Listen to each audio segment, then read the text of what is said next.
اور گرد و غبار میں اٹے ہوئے ہیں۔ اس کے بعد رسول اللہ صلی اللہ علیہ وسلم چھپر کے دروازے سے باہر تشریف لائے۔ آپ صلی اللہ علیہ وسلم نے ذرا پہن رکھی تھی۔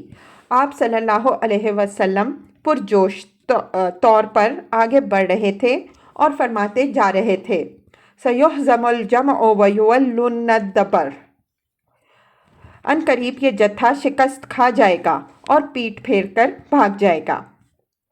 اس کے بعد آپ صلی اللہ علیہ وسلم نے ایک مٹھی کنکریلی مٹی لی اور قریش کی طرف رخ کر کے فرمایا، شاہت الوجوہ، چہرے بگڑ جائیں، اور ساتھ ہی مٹی ان کے چہروں کی طرف پھینک دی۔ پھر مشرکین میں سے کوئی بھی نہیں تھا جس کی دونوں آنکھوں، نتنے اور منہ میں اس